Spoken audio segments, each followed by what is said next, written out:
Miongoni mwa tafakuri muhimu ambazo wananchi Yanga wanapaswa kuzifanya kuelekea mechi ya kwanza ya hatua ya makundi ya ligi ya mabingwa barani Afrika watakaocheza Jumamosi dhidi ya FAR Rabat ya kutoka nchini Morocco ni juu ya namna ya kuendea mchezo.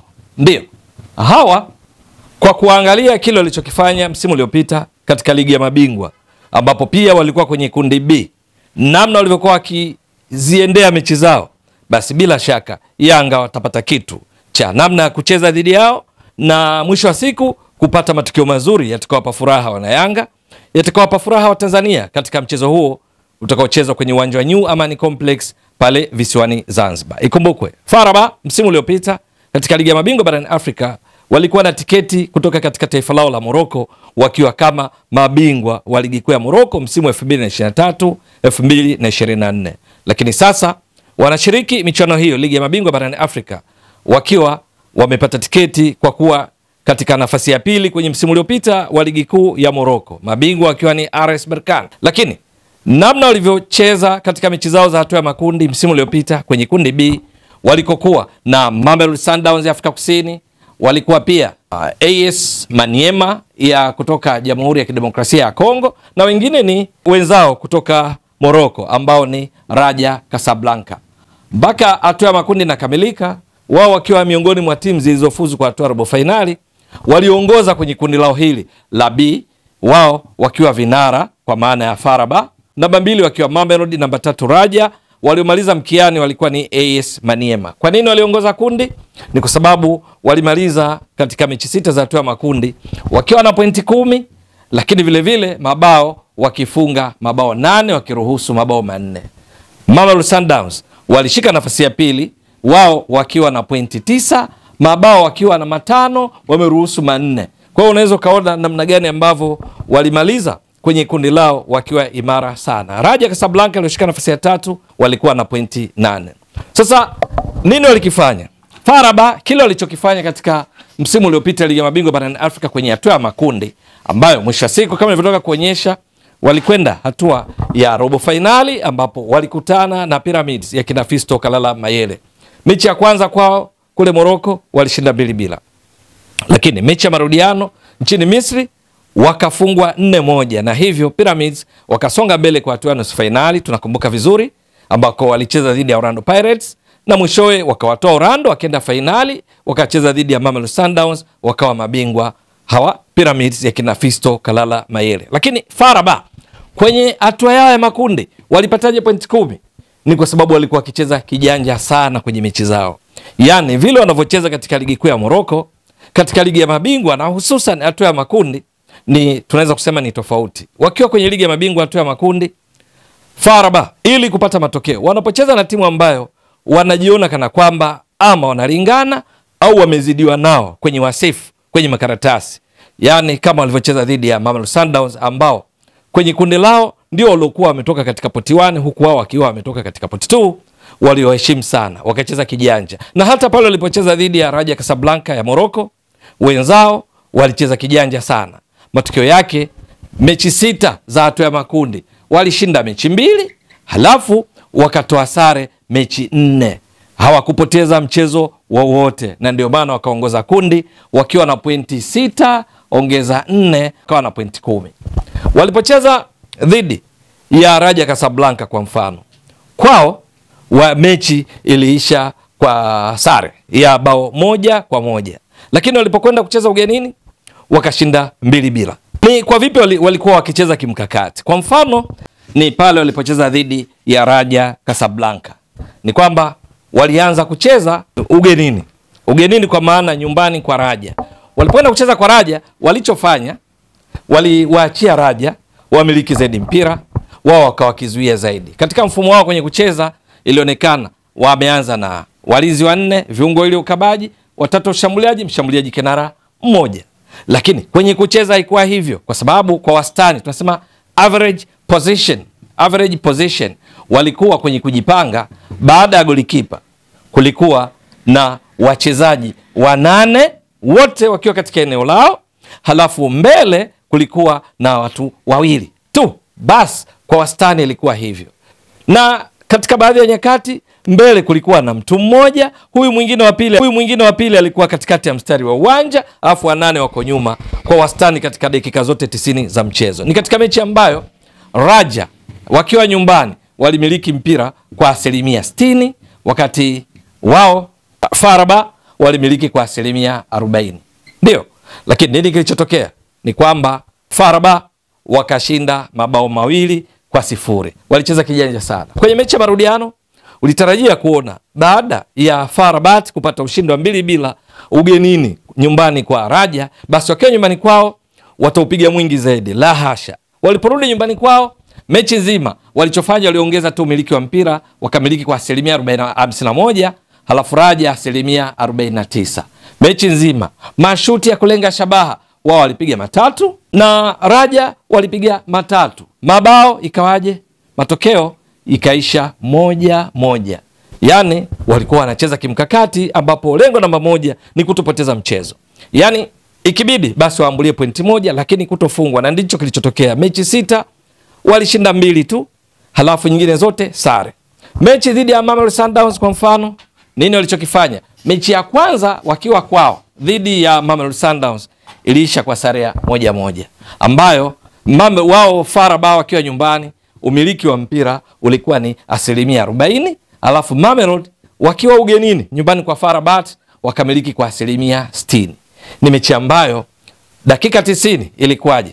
Ni kwamba FAR Rabat na Mamelodi Sundowns iliisha 1-1.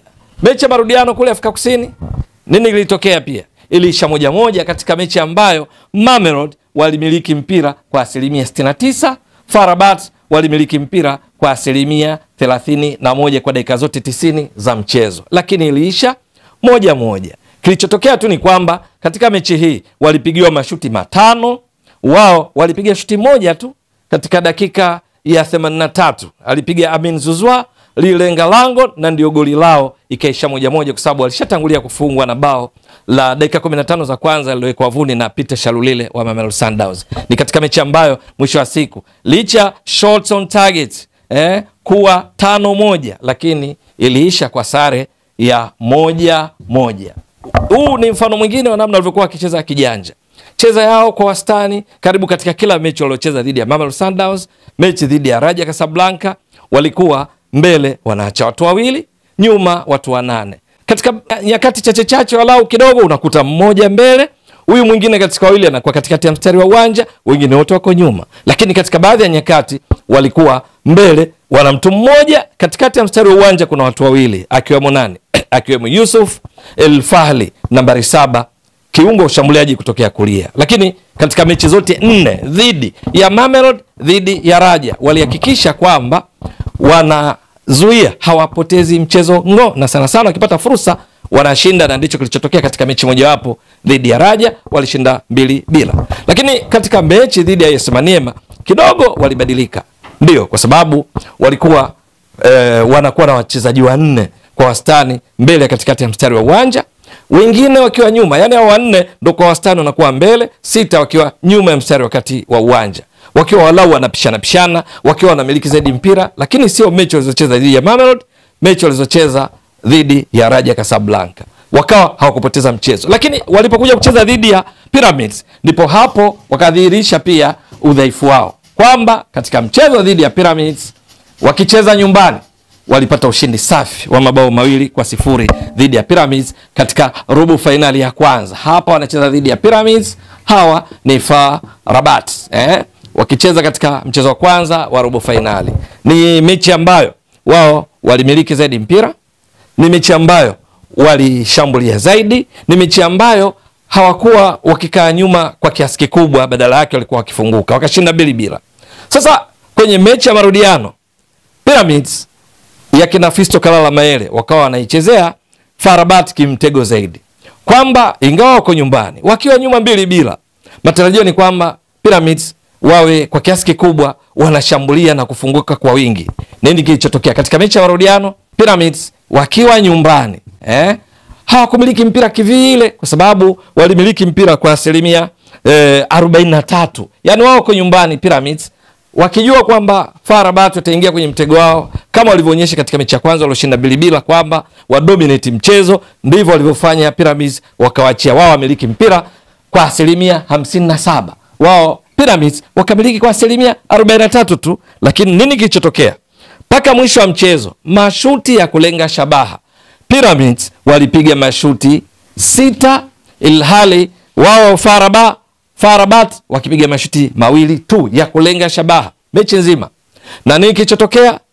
Pyramids katika mashuti 6 waliopiga kulenga shabaha wakafunga mabao 4, Farabat wakafunga goli 1. Mabao 2 kati ya 4 yalikuwa vuli na Fisto Kalala Mayele. Kwamba hapa unapata kitu. Maana walitolewa, ndipo Pyramids wakenda nusu finali, walikwenda kucheza dhidi ya Orlando Pirates. Kumbe wana struggle zaidi wakati mwingine pale unapochoa wao mpira, halafu nyinyi mkazuia zaidi katika eneo lenu, mkacheza kimkakati. Mkishambulia kwa kushtukiza, mna uwezo wa kwenda kuadhuru akina Kaneiro, kwenda kuadhuru akina Lodwan katika miongoni Lawani katika miongoni mwa mabeki wao wakati, lakini pia kwenda kwa kipa wao tunazungumzia Reda Tagnut. Kwamba kuna nyakati ukiwachoa wamiliki zaidi mpira, nyinyi mkafunga duka, mkawa mmepaki basi, halafu mkawa na watu wazuri wa kwenda kuchangamkia mipira ile ya kujibu counter attacks kwa kasi na ufanisi kwenye kutumia nafasi, kama waliofanya Pyramids. Nafasi 6, mashuti yaliolenga shabaha 4 kamba, ndivyo pia wanaweza wakadhurika. Kwa hiyo ujumbe hapa ni upi? Ni kwamba Yanga katika tafakuri zake, hawa mabwana ukijichanganya wanapata matokeo, kwa sababu huwa wanacheza kimbinu sana, na hasa kwenye ligi ya mabingwa kama tulivyoona msimu uliopita. Lakini na wao wana udhaifu wao, kama walivyojidhihirisha katika baadhi ya mechi ambazo wao wanamiliki zaidi, au katika baadhi ya nyakati, kwa sababu mpaka michuano inakamilika mechi mabao 8, halafu wakaruhusu mabao 4 kama nakumbuka vizuri. Lakini kwenye robo finali walifunga mabao 3 kwa sababu walishinda 2-0 mchezo wa kwanza kwao kule Morocco, mchezo wa pili wakafungwa 4-1, kwa hiyo jumla ndio ikawa mabao 11. Halafu yale 4 ya Pyramids unaongeza na 4 hatua makundi, jumla mabao 8. Kwa hiyo mechi 8 wanaruhusu bao 8. Maana yake wanafikika, wanafungika, lakini lazima kucheza kimkakati. Ujumbe muhimu kwa Yanga, tafakuri muhimu kuelekea mchezo huu. Zipo namna nyingi ambazo Yanga wanaweza kucheza na kushinda. Kocha Pedro Gonçalves ni mzoefu, bila shaka atajua namna gani ya kumshinda kocha mwenzake Mreno Alexandra Santos, huyu wa klabu ya Farabat. Lakini katika zile small details ni kwamba hawa mabwana wako tayari mechi mgawane point katika hatua ya makundi, lakini msiwafunge. Yani wako tayari kabisa wasishinde, lakini wapate point. Sasa Yanga nayo lazima dawa ya moto ni moto, kwamba ingawa wanacheza nyumbani wasilazimishe, wasiforce mambo, wacheze kwa kuwatafuta, kwa sababu Yanga uwezo huo nao, wana wachezaji wengi wenye uwezo wa kumiliki mpira, wenye uwezo wa kutunza mali, wenye kasi kama Peodo Pacome Zouzoua, wachezaji kama Ofen Chikola, wachezaji kama Lassine Kouma, wachezaji kama Celestine Ekwa, wanao wachezaji wa kutosha. Hata mshambuliaji wao Endi Bobo Boyeli anao uwezo wa kuchangamkia fursa, na hivi karibuni ameonyesha uwezo huo. Sasa Yanga wakati wanawatafuta Faraba, wakati wao wanaposhambulia, wasiende kwa idadi kubwa bila ya kuzidi kiasi cha kusahau kwenye kulinda kwao. Hapa nadhani nimeeleka vizuri kwamba wasifunguke sana, kwa sababu ni hatari, na wao ndio mwanya wanapenda kutumia, wakitumia zaidi kiungo wao huyu Mohamed Rabi Herimat kama kiungo ukabaji, lakini ndio mwenye madhara makubwa wakati wanakwenda kushambulia, wengine wakiwa ni pamoja na Yusuf El Fahli, lakini pia pamoja na Hamudani ambaye anaonekana kutokea kushoto. Wakati mwingine Reda Slim pia yupo, ana hatari kubwa. Wapo kina Hamza Kaba, lakini kwa ujumla tu huwa wanazuia sana, wanaziba mianya yote. Ndio maana katika ligi kuu ya Morocco mpaka sasa kwa msimu huu mechi 8 walizocheza wamefunga bao 14, wameruhusu bao 1. Lakini pale unapowasusia na wao mpira katika baadhi ya nyakati, ukafunga duka, ukashambulia kwa kushtukiza, unao uwezo wa kuadhuru, na ndicho alichokifanya Pyramids katika mechi ya pili. Siri yao kubwa ilikuwa ni kuachia wao mpira kwa 57%. Wao Pyramids wakiwa nyumbani wakabaki na 43% tu, halafu wakawadhuru kwa kuwafunga mabao 4. Wanafikika, wanafungika, lakini panahitaji hesabu zaidi. Sio wepesi hata kidogo. Pamoja na maelezo haya, wao wako vizuri, lakini wanafungika. Cha msingi Yanga kufanyia kazi small details kama nilizotoka kuzigusia kwa kiasi kikubwa. Je, itakuwa vipi? Ni swala la kusubiri.